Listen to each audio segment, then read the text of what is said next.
Fala pessoal, mais um vídeo traduzido sobre eclipse lunar. Os astrônomos gregos pensaram também que a melhor maneira de explicar os eclipses lunares era imaginando que Leste e o Sol ocupavam lados contrários da Terra, que a sombra do planeta projetada pelo Sol caía sobre a Lua e se eclipsava. Um eclipse solar é aparentemente um resultado de que a Lua passa entre o Sol e o observador da Terra. Foi realizado simulações e provas que demonstram que os eclipses ocorrem perfeitamente nesse modelo geocêntrico de Terra plana.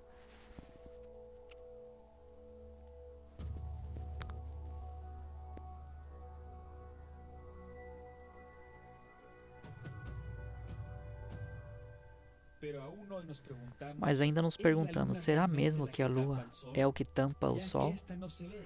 Já que isso não dá para ver, não existe nenhuma imagem real dos eclipses desde o espaço e nem nada que se demonstre? Um eclipse de Lua surge de uma sombra da Terra, mas essa é uma afirmação que não está realmente comprovada.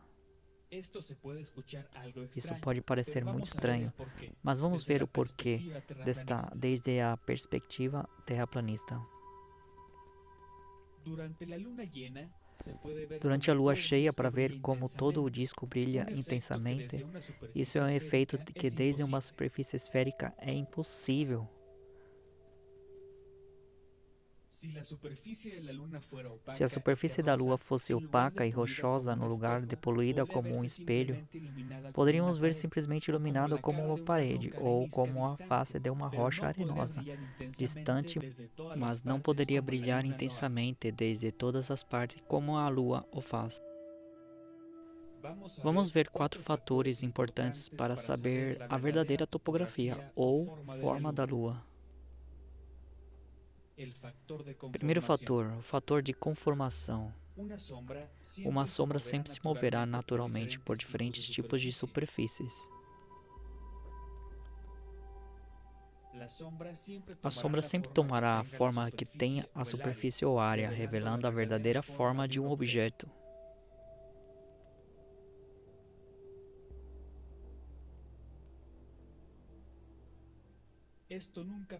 Isso nunca acontece na superfície da Lua durante um eclipse.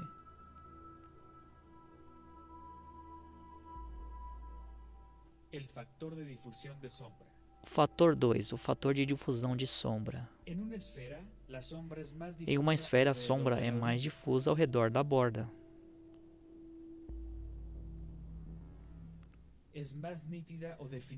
É mais nítida ou definida na porção que se sobressai da esfera. Isso é porque, quanto mais perto esteja a sombra da fonte de luz, mais definida será seus extremos, e quanto mais longe esteja da fonte de luz da sombra na superfície, mais largo ou difusa será. A sombra não apenas sobe e desce, ela se estira, se dobra com a superfície e fica mais nítida ou difusa. Com esses 2 fatores podemos saber a topografia ou a forma real da Lua, mas também o seguinte fator é muito importante. O fator 3, o fator de onda sinusoidal ou sombra em forma de S. Se supõe que a Lua é uma esfera e a sombra que se protege nela também deveria adquirir a característica de uma esfera. Esse fator crítico não aparece nunca nos eclipses lunares. A sombra em S ocorre quando o objeto redondo, esférico ou curvado passa sobre uma superfície esférica.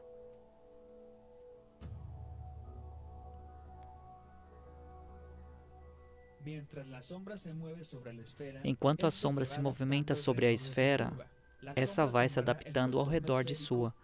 A sombra tomará contorno esférico e continuará sempre às bordas mais próximas devido à perspectiva. Quando a sombra passa o ponto médio, ela começa a dobrar de maneira curvada. Quando uma sombra se movimenta através de uma esfera 3D, o centro ou a parte mais próxima da esfera para o observador é a mais fina. Quanto maior for a esfera, mais veremos o ângulo de sua curvatura. No final, sempre veremos a curvatura. Quando observamos qualquer eclipse lunar, não vemos essa curvatura, nem estiramento, nem mudanças na nitidez da sombra. Na verdade, em cada eclipse da Lua, vemos como se tivesse um disco se movendo através de outro disco plano, assim como vemos nesta imagem. Enquanto a sombra circular passa sobre a Lua, mantém a sua forma circular em todo o seu trajeto sem modificar sua forma. Não se estica, não há distorção, não vemos AS, não aumenta a sua nitidez.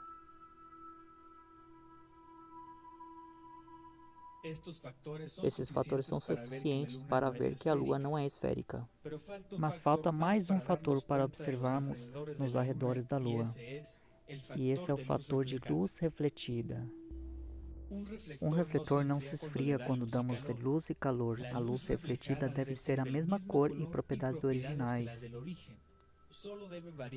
E só deve variar a intensidade ou quantidade. Na Lua isso não acontece. Reflete a forma diferente e a sua luz não tem calor. É ao contrário, a luz esfria. Foi feito medições de temperatura que se comprova.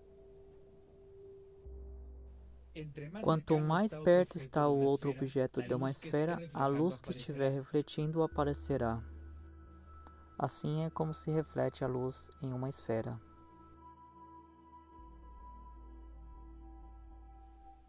Durante um eclipse, nos dizem que a Lua está refletindo a luz da Terra. Mas a Terra reflete a luz na Lua? Se isso fosse verdade, então não existiria a fase de lua nova, que é quando não se vê a lua e se desaparece. Se a lua estivesse na escuridão total, então deveria ser iluminada pela Terra, porque é quando supostamente está mais perto. Mas isso é claro que não acontece. Então, as observações e experimentos levam à conclusão de que a Lua brilha com luz própria. Não é um reflexo de luz do Sol, mas é absolutamente autoluminosa. Tem-se demonstrado que a Terra não tem movimento orbital nem axial e, portanto, nunca poderá se interpor entre o Sol e a Lua. Segundo os experimentos da Terra, vivemos em um plano, sempre debaixo do Sol e da Lua. Portanto, falar de sua intercepção com a luz do Sol e projetar sua própria sombra na Lua é fisicamente impossível.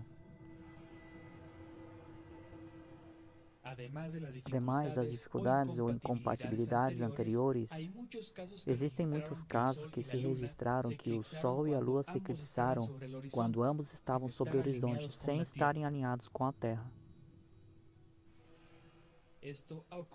Isso ocorreu em diferentes datas ao longo da história, fenômenos estes que foram registrados por astrônomos e observadores. O anterior não encaixa então com a ideia de que um eclipse de lua surge de uma sombra da Terra. Astrônomos no passado chegaram à conclusão de que existe ao menos um corpo não luminoso de magnitude considerável que está conectado como um satélite a esta Terra e existem luas invisíveis no firmamento. Esses satélites se chamam objeto sombra ou antilua, o que torna possíveis os eclipses só quando os três corpos Sol, objeto e Lua estão alinhados, e quando a Lua cruza o plano orbital do Sol a um ponto chamado o nó. Então, um eclipse lunar ocorre quando esse corpo obscuro não luminoso passa na frente da Lua ou entre a superfície da Lua e o observador na superfície da Terra.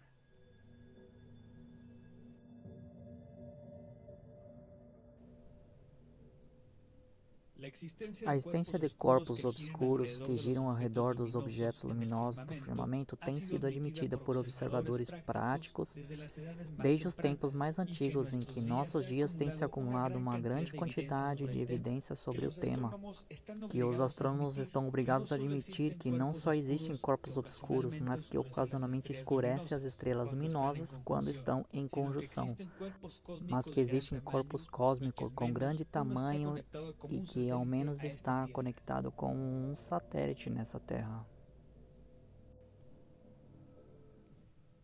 Muitas pessoas que não estão familiarizadas com os métodos para calcular eclipse e outros fenômenos tendem a considerar tais cálculos como argumentos poderosos em favor da doutrina da Terra esférica e a filosofia newtoniana no geral, mas isso não tem nada a ver.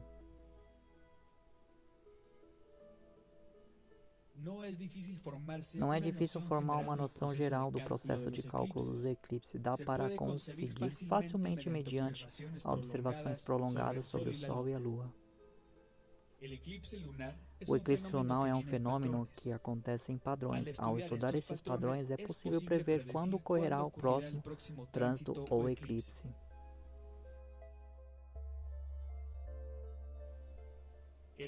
O astrônomo pode utilizar tabelas históricas com algumas equações para prever tempo, a magnitude e a duração de um eclipse futuro.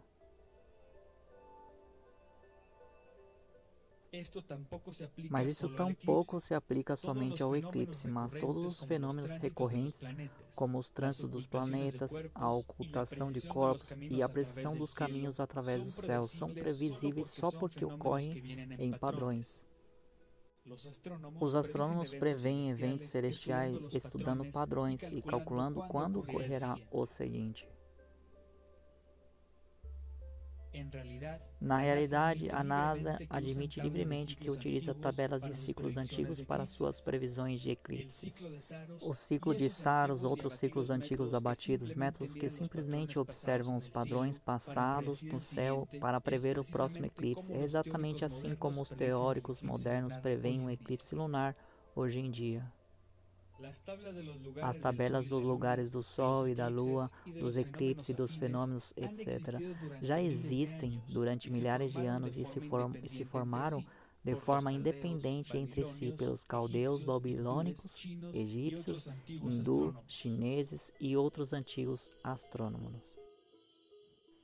A ciência moderna não tem tido nada a ver nessa história, mas longe de ser um pouco mais exato, mediano, reduzindo os erros fracionários em um período de observações mais longo, tem se detectado, mas essas previsões não contribuem ao nosso conhecimento das causas dos eclipses e não nos permite prever nada que não tenha ocorrido já centos de vezes.